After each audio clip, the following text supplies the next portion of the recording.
just a health professional in front of you, representing the women health community in Pakistan. It's a very much the Women in Global Health chapter, which is part of a global movement for recognizing the contributions of women in the health sector, contribute significantly towards improving the health care of the people that they serve. It's a chapter which is of women who are here in the hall, who are there internationally, who have supported us as we put our act together, and this has been a pure voluntary effort to date. I think it's important for me to quote Quaid-e-Azam Muhammad Ali Jinnah and to appreciate the leadership from millions of women who reside there. I have some pillars of support who made me reach to where I am today. My mother, who did the best role model for us. My father, who made sure that he gave us equal opportunities to excel as he provided to his only son, to his daughters, and is continuing to support them as well. My mentor, Dr. Tasleem Akhtar, who raised the bar every time I reached it, and that's something that helped me in improving, and I owe all my professional achievements to her. The philosophy behind the women last night when I was just putting the slides together of these women who are all challenged as they reach to the top, and they are the one who set the path for those who are following, and this is all what the chapter is about. We want to be acknowledged in a way where gender parity indices are much better than what we experience in South Asia. And that's where I met when women unite, and when Pakistani women unite, there's nothing stopping them. And it's over 1,000 women who have listed themselves to join the chapter, and we received nomination for the leaders and for the momentum that we would want to keep. My request to you all, as we move forward, today the journey starts, but we would need the health workforce, the female health workforce, which exits the labor pool, because it's very important for us for achieving our goal of universal mentorship program, which will be part of the chapter. These young over here, and also a lot of them come to us, they just need us to hold their hands. They themselves have the potential to make. I look forward to an exciting day ahead and hearing some beautiful narratives and motivational speeches, which I'm sure is going to be a great source of inspiration for our younger generation. Thank you so much for being part of this. Thank you. You know, we have a debt to pay to our community overseas. It's very, very active. So Shabnam and I sort of spoke to the founder movement, and we asked how we could set up a Pakistani chapter. And the journey started from there. We've been working, Konam, Rumi, and Arooj, hats off to you guys. They've pulled this off brilliantly. They have done a lot of work. And as Shabnam said, we've done it without funding. We have had a lot of people very generously donate their time, donate their money, and sponsor the event. We do hope going forward that we are able to raise funding and grants so that we can get some meaningful pieces of work done. Now, as Margaret Thatcher said, if you want something said, get a man. If you want something done, get a woman. So, women... So I'm relying on all of you here to make this dream come true and to give Pakistani women in health a voice across the globe, which is what we aim to do. So just in order to contribute to gender transformative leadership and also for gender equality, we know that over 75% of the workforce in health across the world are females, yet It's such a, I don't know what to say, it's such a delight to be here, you know, a room full of bright women. Each one of them has accomplished so much in life. Each one of them still has a long way to go. And I really want to thank Rumi and Shabnam for putting this together. I think the way they've organized the event, the way they extended the invitations, the entire program. It's really delightful, and I think only a pair of...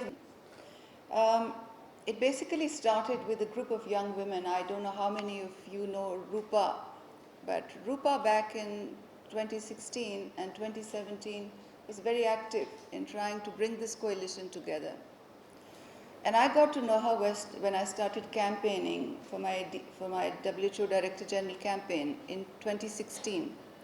That was the first time. May 2016 was when my candidature was announced. Sorry, I want to be a bit self-reflective because that is how I got to know this movement. And in 2016, when I was at the World Health Assembly, when my candidature was announced, I was told that there was a young woman who must see me. And I was being whisked from country delegation to country delegation. One of the volunteer women who was working with me said that I must meet her. That woman was Rupa. And then throughout the course of my campaign, they were extremely helpful to me.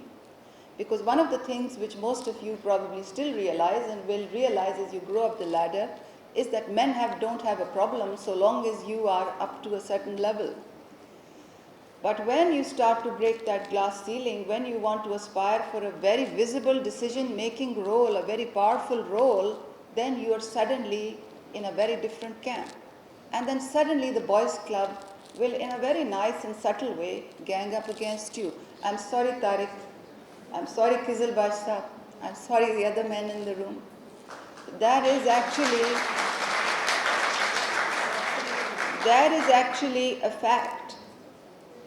Till I went into the campaign, I would go to panels and say, this whole story about gender disparity is nonsense.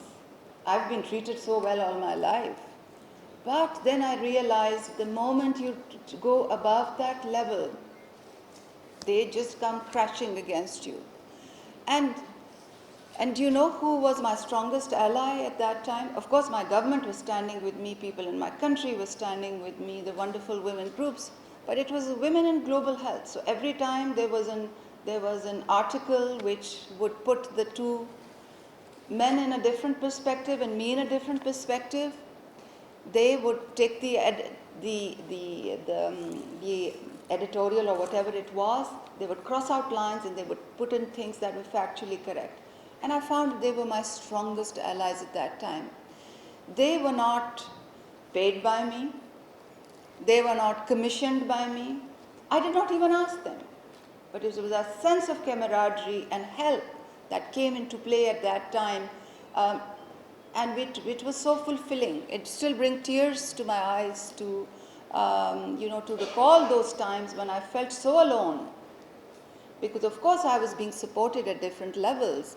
But when it came to this woman in a top leadership position and the discrimination I felt, from the highest echelons of the world, here was this small young movement that was trying to support me completely in a totally selfless way. It was very moving. So I started engaging with them and I started seeing how they grew. Subsequently, in 2017, it was then that the first conference on global health was convened, and I was asked to come to Palo Alto to reflect on my experiences, and very happily did that, went for a date to Palo Alto. The second meeting in London, I had to drop out at the last minute because I got this appointment and I was not allowed to travel. And alongside, about the same time, the Women in Global Health 50-50 came up. It's an initiative which is shepherded by Kent Buse and Sarah, his partner Sarah. And of course, I very happily joined as an advisory group along with a number of other women in global health. And about the same time, I think the nursing now gained momentum.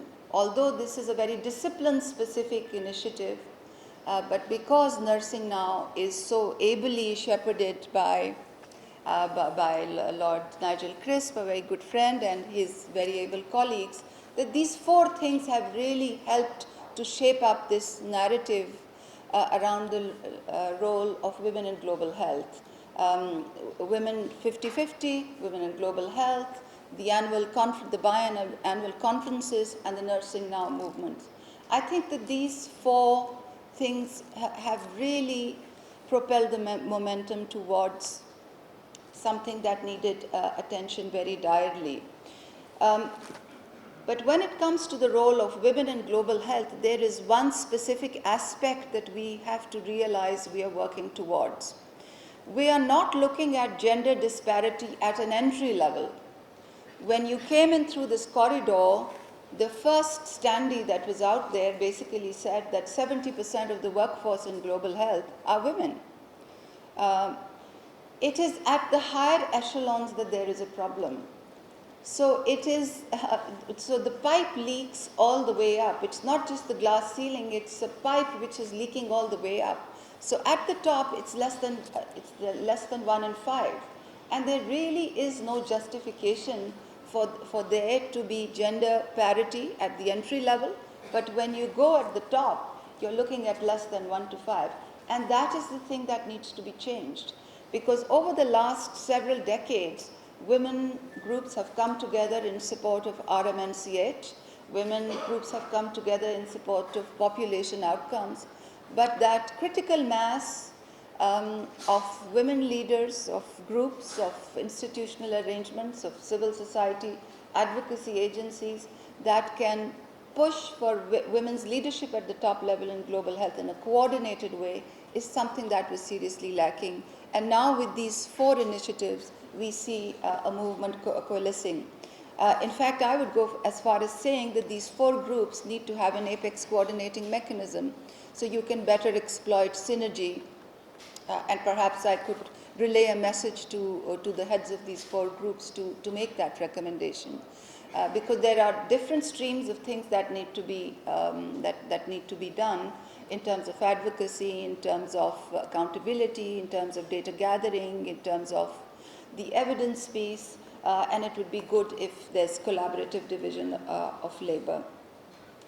So, what is it that comes to my mind when I generally think of women in global health? And there are a number of images that come to my mind. Shabnam talked about her personal experiences, which was so refreshing and touching at the same time. And I started thinking, well, what comes to my mind when I think of women in global health? And a few images come to my mind from observations in the last couple of months. I can refer to 3. The first one is of a lady health worker. So this is about a 30-year-old woman who will wake up at the crack of dawn, she'll say her prayers, she'll tend to her mother-in-law who's in bed, she will make her father-in-law breakfast, she gives her husband a package which he takes to the field, but he sits in the field all day and doesn't work. She does all the housework, sends her children to school, cleans up her house, then goes to the field and does all the chores that are thought of as being an extension of her housework. They are not. She's actually substituting for her husband, who will sit on the village kiosk all day long doing nothing except criticize her. And then after all these things, this woman goes on vaccination campaigns. And when she does, abuses are hurled at her. Sexual advances are made. She is accused of being a woman with a bad character because she goes out and works. And she comes back home at night, and then she repeats all the chores of work that are expected of her. This woman is exhausted at the end of the day. She's emotionally exhausted. She's mentally exhausted. And that's the first image that comes to my mind. There are millions of women all over the world who have the same fate, who do housework, who do their work in the fields, but their work is seen as an extension of their domestic responsibility. And then, of course, on top of that, they face discrimination. Now, that's one category. The second category of a woman that comes to my mind, and maybe Batul is familiar with such women, is a young surgical internee. So this young surgical internee wants to be a surgeon. She's very committed. She's newly married, has 1 son. She has a husband who's competing for attention with the son. She's working with a with a consultant who thinks women have no business coming into the surgical world.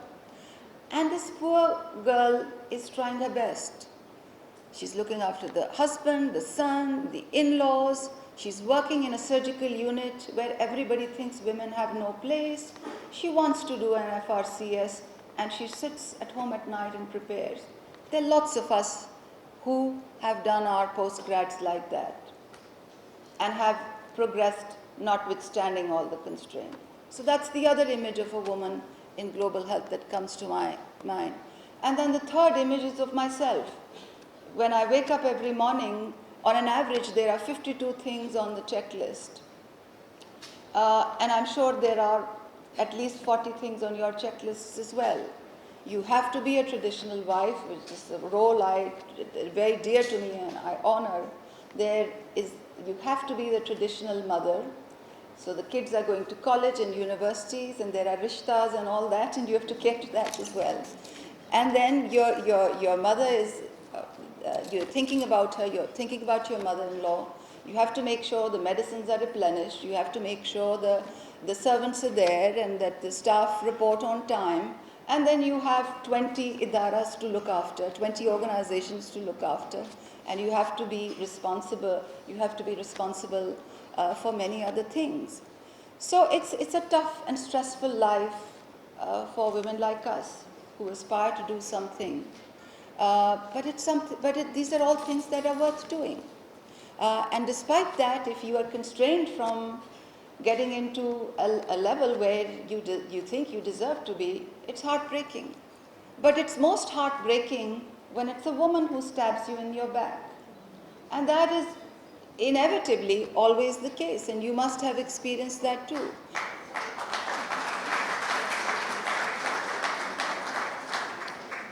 Which is why Hillary Clinton once said that there should be a special place in hell. There should be a special place in hell for women who do not help other women. And I think that one of the most... So global health or no global health, I think one of the most important things that we can do is to help each other. Because I observe that when women get to a certain level, the men at that level are very organized. The men are extremely organized, whether they say it or not. There is a boys' club operating everywhere.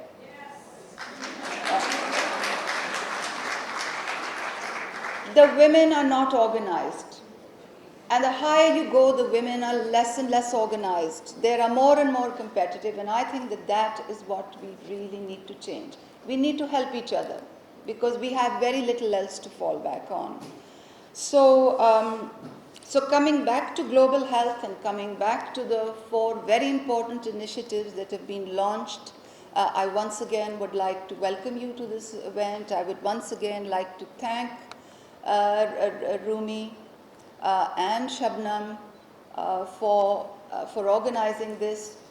And I would like to leave you with 4 recommendations.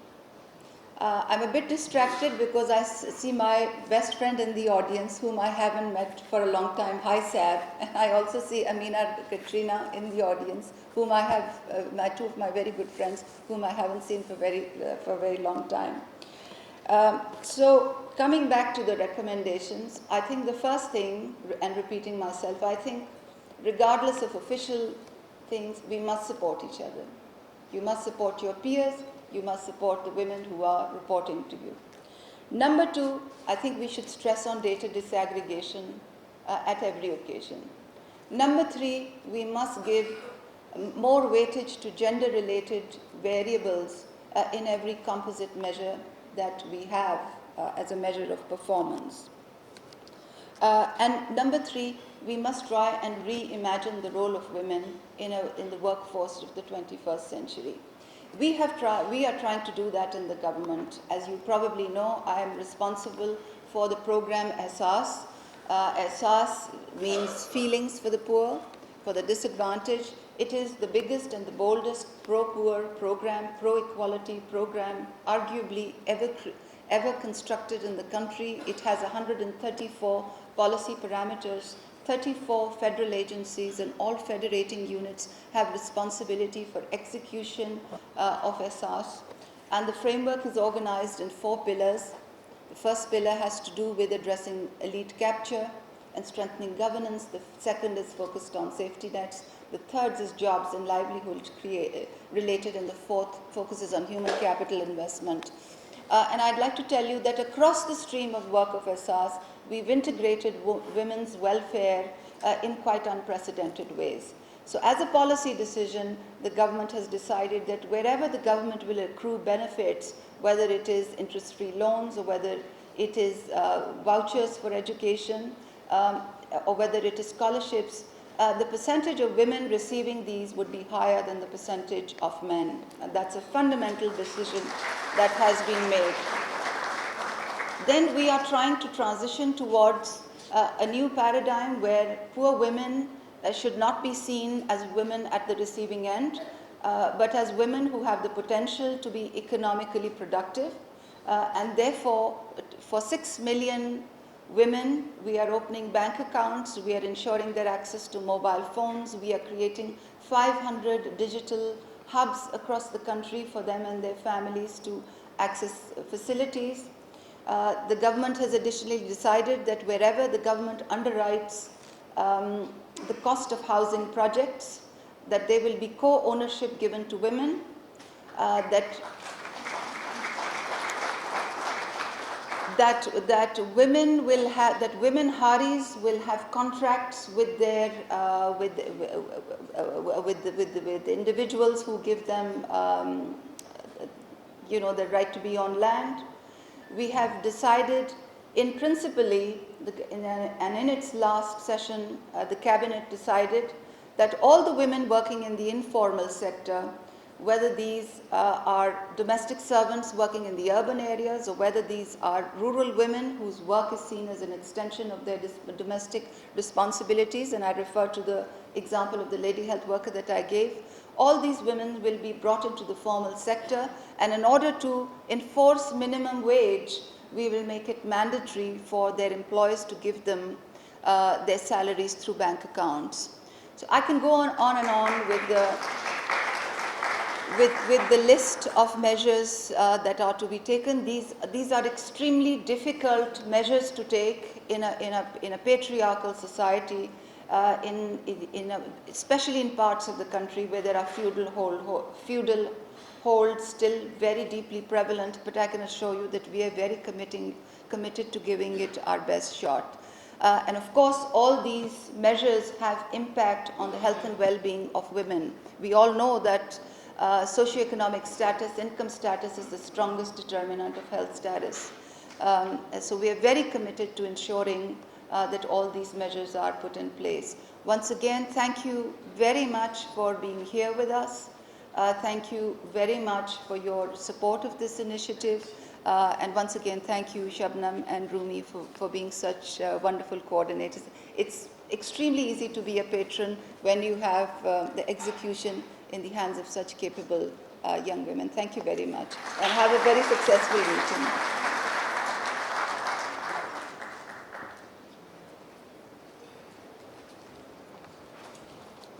Okay, so we are aiming for an unconventional group picture. People be seated. Photographers, please move to the stage. All the photographers with the camera. आज के event के हवाले से बताइए कि जो organise किया गया इसमें बेसिकली ख़वातीन के ऊपर बात की हुई है, इसी हवाले से आप बताइएगा कि ये कब से ये काम चल रहा है। जी, ये आलमी सतह पे बहुत सी मूवमेंट्स चल रही हैं कि ख़वातीन को, स्पेशली जो सेहत के शोबे में काम करती हैं, उनको लीडरशिप पोजीशंस में आने में बहुत दुश्वारी है। और एक ग्लोबल हेल्थ 50-50 के नाम से एक मूवमेंट है। इसके अलावा एक हर 2 साल बाद इंटरनेशनल कॉन्फ्रेंस होती है। नर्सिंग नाउ के नाम से एक मूवमेंट चल रही है, और एक विमेन एंड ग्लोबल हेल्थ के नाम से मूवमेंट है। तो आज इसके कॉन्टेक्स्ट में ये तकरीब मुनक्किद की गई थी कि पाकिस्तान का जो उसका चैप्टर है कि आलमी सतह पे तो ये कोशिशें हो रही हैं, मगर पाकिस्तान में भी इस किस्म की कोशिशें हों कि ख़वातीन को सेहत के शोबे में नौकरियों के मौक़े मिलें और लीडरशिप के मौक़े मिलें, क्योंकि जैसे कि आप जानते हैं ख़वातीन का सेहत के शोबे में एम्प्लॉयमेंट के लिहाज से बहुत ही अहम रोल होता है।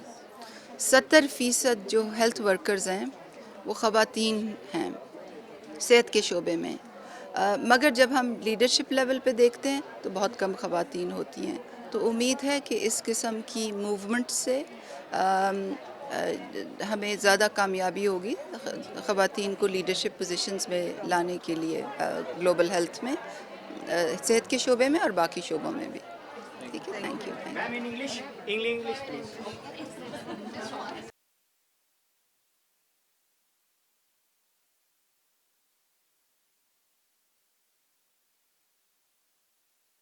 So my journey started from there. Then, as Dr. Rizwana mentioned, that I never came to secondary school. So my classmate, Ashar, he's a big businessman now, for falling sick. So my inspiration and my role model in life was my mother and my father. And international fame, distinguished doctor. And I would say, "Wo kya keh rahe hain aap?" He said, "No, you have to, and I believe in you." So that's the encouragement that I received from my father. And then who said, "Nabila, thank you very much. You believe in yourself. You don't know what potential you have." And he wrote